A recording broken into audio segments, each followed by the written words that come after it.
Le Mali frappe un grand coup à la France. En tout cas, écoutons cette déclaration. Le Mali vient de frapper très très fort sur la France. Oui, c'est une belle correction que le gouvernement de M. Assimi Goïta vient d'infliger encore pour la énième fois à la France de Macron. Alors, il paraît que Macron veut jouer au sourd d'oreille. Mais chez nous, au Mali, c'est œil pour œil, dent pour dent. Il n'y a plus de rigolade, il n'y a plus de plaisanterie. Vous nous faites, on vous fait. Chers dames et messieurs, il s'agit de quoi? Les hautes autorités maliennes, juste après avoir suspendu France 24 sur leur territoire, après avoir suspendu le média RFI sur le territoire malien, aujourd'hui on nous annonce que le Mali vient à nouveau de suspendre les médias LCI et TF1 sur leur territoire. Oui, Assimi Goïta a centré la chose. On a désormais suspendu LCI et TF1 sur le sol malien. Mais pourquoi? Quelle est la raison?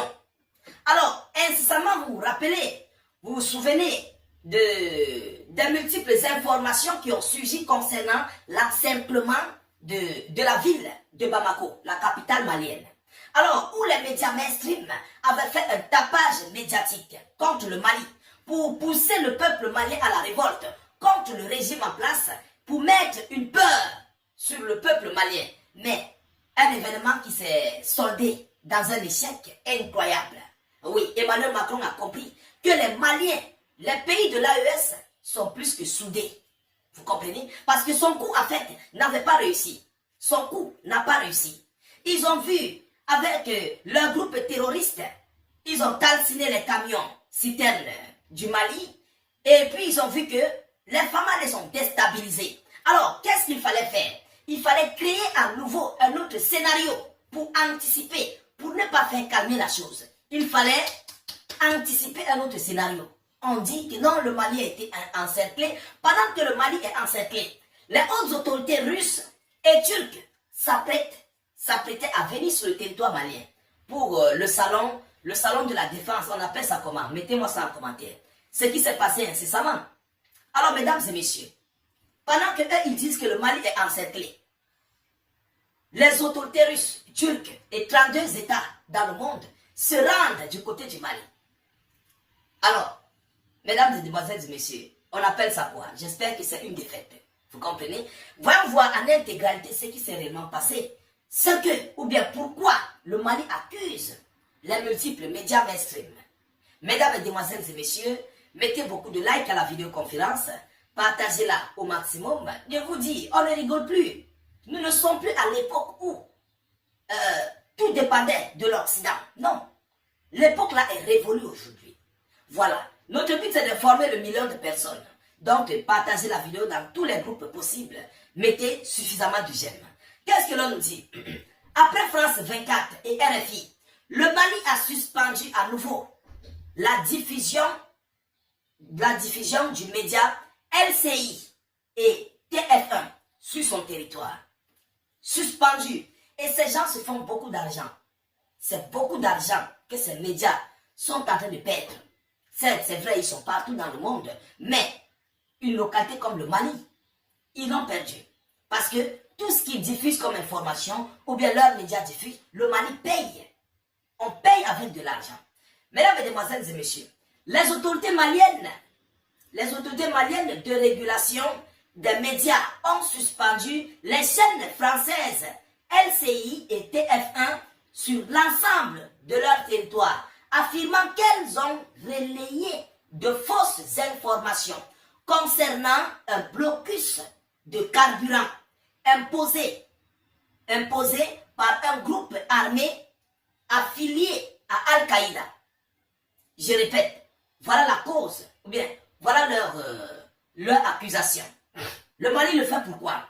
Affirmant qu'elles ont relayé de fausses informations concernant un blocus de carburant imposé par un groupe armé affilié à Al-Qaïda. Un blocus de carburant. Je ne sais pas si vous comprenez. Que les terroristes ont bloqué le carburant du Mali. Voilà les informations. Certes, c'est vrai, on ne dit pas non. Les terroristes avaient incendié les citernes, les camions citernes maliens. Ça là, c'est passé. Ça, c'est passé. Bon, maintenant, c'est un autre cas. Ce n'est pas le même cas, c'est un autre cas. Tout ça, c'est pour déstabiliser le moral du peuple malien, pour déstabiliser le moral des femmes, pour déstabiliser, donc pour montrer au monde entier et aux pays d'Afrique que la situation au Mali est pire que l'on ne le voit. Quelque chose qui n'est pas vrai. Quelque chose qui n'est pas vrai, mesdames et messieurs. Les autorités turques, russes se sont rendues incessamment au Mali, devant les yeux de tous, devant les yeux du monde. Je ne sais pas si je me fais erreur. Ça s'est passé devant les yeux des Maliens. 32 ou 35 États ont participé à ce salon. Mesdames, mesdemoiselles et messieurs. Et puis on nous dit que voilà. Pour créer quoi? Juste pour manipuler le monde, pour manipuler le Mali, pour manipuler l'opinion nationale malienne. Pour que le peuple se retourne contre les femmes. Le peuple se retourne contre Assimi Goïta. Mais pourquoi le faire? Pourquoi faire ça? Pourquoi? Parce qu'ils ont perdu. Sur la voie militaire, écoutez ceux qui ne comprennent pas, sur la voie militaire, ils ont perdu la bataille. Maintenant, il faut passer comme à l'époque coloniale, avec la manipulation médiatique.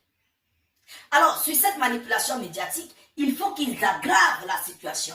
Pour dire non, après peut-être le blocus de la capitale, comme ils l'ont dit incessamment, ils ont menti au monde entier. Il s'agit maintenant du blocus du carburant. Il faut que le peuple malien se lève parce que le carburant malien est bloqué par les terroristes. Donc, ce qui revient à dire quoi? Ce qui revient à dire que les FAMA sont incompétents face au groupe armé terreau. Alors, mesdames, mesdemoiselles et messieurs, je salue d'abord au passage M. Assimi Goïta et son gouvernement qui ont pris cette initiative pour une réplique chirurgicale. Oui, il faut que Macron comprenne que nous ne sommes plus à cette époque. Lui et ses médias, il faut qu'ils comprennent. C'est-à-dire, les gens se cherchent des problèmes pour rien. On a vu les autres quitter le territoire malien. Assimi Goïta a répliqué, tous ceux qui quittent là ne revenaient plus. Vous serez considérés comme persona non grata sur notre territoire. Mais ça ne suffit pas. Ils veulent continuer d'aggraver la situation. Jusqu'à où? Jusqu'à quand? Pendant qu'ils font ça, le Mali avance. Le Mali est en développement. Le Mali émerge dans la voie militaire. Ce sont les chouchous de Macron, les terroristes, qui se font tuer par milliers. Ça n'a rien changé depuis des années. Ça n'a rien changé. Vous vous faites tuer, vous investissez dans les armements. Le Mali a déjà des conteneurs et des conteneurs, des tonnes d'armes venant des terroristes. Des tonnes, je vous le dis, des tonnes d'armements, des véhicules, de motos, on ne connaît même pas où mettre. Mais vous voulez toujours continuer. Mesdames, mesdemoiselles et messieurs, à un moment donné, je crois que Macron doit arrêter. Il doit arrêter cette manipulation. Ça ne passera pas. Ça ne va pas passer. Aujourd'hui, on cherche à mettre on cherche à créer notre monnaie du Sahel. Ça leur fait mal. Donc, il faut coûte que coûte déstabiliser le Mali. Il faut déstabiliser les États de l'AES. Parce que dès lors, la naissance de la monnaie du Sahel arrive, c'est terminé pour la France. C'est terminé. La plupart des pays vont prendre la même tangente. Et ça serait la fin de la France en Afrique.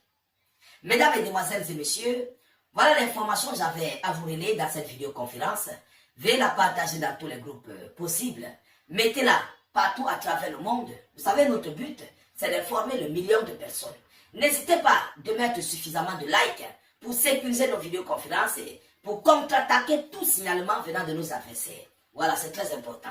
Et surtout, je vous reviens tout à l'heure pour une prochaine série d'informations. Soyez encore salués une fois de plus. Alors, c'était la fin de cette vidéo sur ce nouveau canal. Comme je vous ai dit, nous faisons désormais dans l'actualité internationale aussi et aussi dans la géopolitique. En tout cas, si tu es nouveau sur ce nouveau canal, n'hésite surtout pas de t'abonner, liker, partager et surtout laisse ton avis en commentaire. On se retrouve à des prochaines éditions.